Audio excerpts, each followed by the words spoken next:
Throughout the years, many legendary boxers have stepped into the ring, each with their own set of skills and strengths. Some fighters are known for their immense power, while others are famous for their lightning-fast speed. Yet none of them have ever quite matched the sheer ferocity and precision that Mike Tyson brought to the sport. When you talk about ferocity, technique, and sheer intimidation, Tyson will forever be regarded as one of the greatest boxers to ever grace the ring. His legacy doesn't rest solely on the titles and awards he's amassed, but on the unparalleled, unrelenting energy he displayed every time he fought. We often focus on his incredible victories, the vicious knockouts, the championship belts, and the wealth that followed. But like any great story of success, Tyson's journey is filled with moments of defeat that offer valuable lessons. So, the question arises, who were the boxers who managed to topple one of the most feared fighters in boxing history? Let's take a deep dive into some of those defining losses. Mike Tyson versus Buster Douglas. On a night that would go down as one of the most shocking upsets in the history of sports, Mike Tyson faced off against James "Buster" Douglas, a heavyweight fighter with a respectable record of April 1st, 29. Tyson, who at that point had won all 37 of his professional fights, was the clear favorite, and nobody doubted that he would easily walk away with another victory. Since his professional debut on March 6, 1985, Tyson had been an unstoppable force in the world of boxing. His devastating power punches and aggressive fighting style made him one of the most feared competitors in the ring during his prime. With that kind of momentum, it seemed like nothing could stand in his way. However, from the opening bell, it was evident that this wasn't going to be a typical Tyson fight. He didn't appear as sharp, nor as composed as we'd come to expect. His punches were wild, his movements uncharacteristically sloppy. It seemed as though he lacked the focus and precision that had made him such a dominant force. On the other hand, Buster Douglas came in looking confident and well prepared. He landed accurate punches, maintained distance, and skillfully avoided Tyson's trademark power shots. Whenever Tyson did manage to get close, Douglas responded with crisp, clean counters, throwing powerful punches to re-establish control of the distance. As the rounds progressed, Douglas continued to frustrate Tyson with his footwork and superior ring control. But in round 8, Tyson finally found an opening and landed a thunderous uppercut that sent Douglas crashing to the canvas. It appeared that the fight would be over as Tyson had done what he did best, delivered a knockout blow. But in a controversial turn of events, the referee's slow count gave Douglas just enough time to recover and get back on his feet. And then, it all unraveled for Tyson in the 10th round. Despite landing a powerful right hand at the beginning of the round, Douglas fought back with a series of clean, accurate punches, culminating in a right uppercut that rocked Tyson to his core. A few seconds later, a flurry of punches sent Tyson to the mat, resulting in one of the most stunning knockouts in boxing history.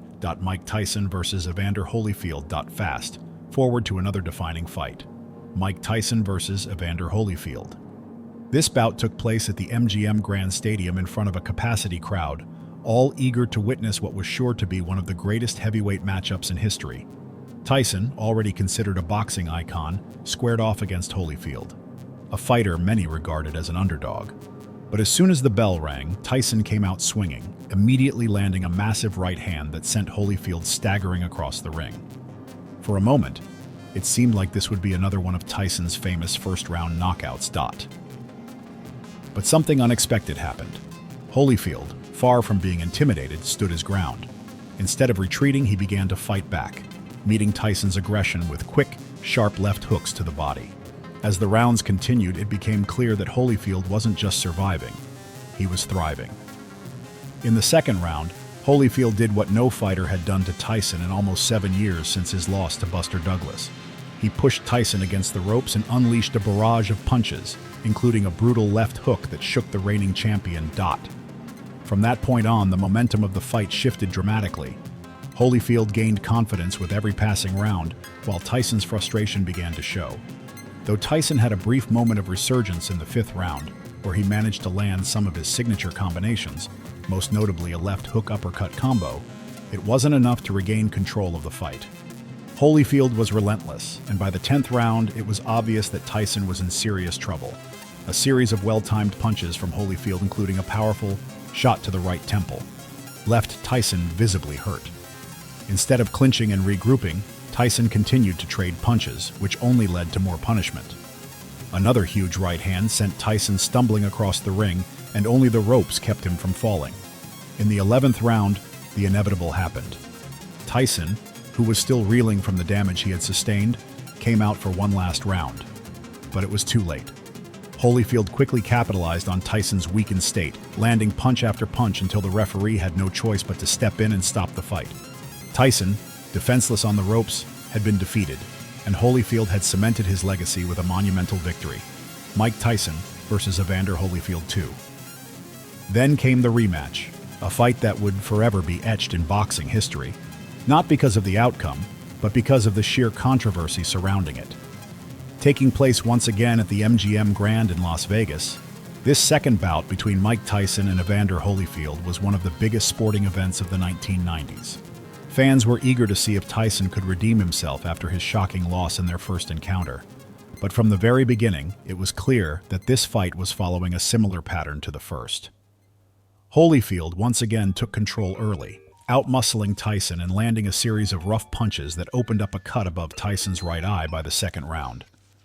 Tyson, visibly frustrated and angry, began to resort to dirty tactics.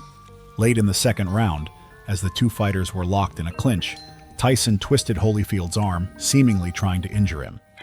But Holyfield wasn't fazed. He simply pushed Tyson away and continued to dominate the fight. In the third round, things took a bizarre turn. With visible rage in his eyes, Tyson charged forward, unleashing explosive left hooks and right hands. But Holyfield, unbothered, continued to stand his ground. Then, in one of the most infamous moments in sports history, Tyson did the unthinkable. As the two men came together in a clinch, Tyson suddenly bit down on Holyfield's right ear, tearing off a piece of flesh. The crowd was stunned. Holyfield jumped in agony, and the entire arena erupted in chaos. After a long deliberation, the referee decided to let the fight continue, deducting 2 points from Tyson. But it didn't stop there. Just moments later, Tyson did it again, this time biting Holyfield's left ear. The referee had seen enough. Tyson was disqualified and the fight was called off. But even then, the chaos wasn't over. Tyson, now completely unhinged, tried to attack Holyfield and had to be restrained by security. The scene was pure pandemonium, and it remains one of the most shocking moments in the history of boxing. Mike Tyson versus Lennox Lewis. Another notable defeat in Tyson's career came at the hands of Lennox Lewis. The build-up to this fight was chaotic from the start. Originally scheduled to take place in Las Vegas, the fight was moved to Memphis after Nevada authorities refused to grant Tyson a boxing license due to a brawl that had occurred at a press conference months earlier. During that press conference, Tyson had thrown a punch at one of Lewis's bodyguards, and the ensuing melee saw Tyson biting Lewis's leg. This bizarre incident forced Tyson to pay Lewis $335,000 in damages before the fight could even take place. When the fight finally happened, it was clear that this was not going to be one of Tyson's finest moments. In the opening rounds, both fighters seemed evenly matched, exchanging jabs and testing each other's defenses. Tyson managed to land a solid left hook in the second round, but Lewis quickly responded with a series of powerful combinations that opened up a cut above Tyson's eye by the third round. From that point on, Lewis took control of the fight. His height and reach advantage, combined with his superior boxing technique, left Tyson struggling to keep up. By the eighth round, Tyson was completely overwhelmed. A devastating right cross sent Tyson to the canvas, and though he barely managed to get back on his feet, it wasn't long before another barrage of punches ended the fight. Lennox Lewis had knocked out Mike Tyson. Mike Tyson versus Danny Williams. As Tyson's career began to wind down, his loss to Danny Williams added another painful chapter to his legacy. In the opening round of their fight, Tyson looked sharp, surprisingly sharp for his age. He landed several clean jabs, body shots, and even a few uppercuts that seemed to stagger Williams. But as the rounds progressed, Williams began to find his rhythm. By the second round, Williams was landing faster, more accurate punches, particularly to Tyson's head.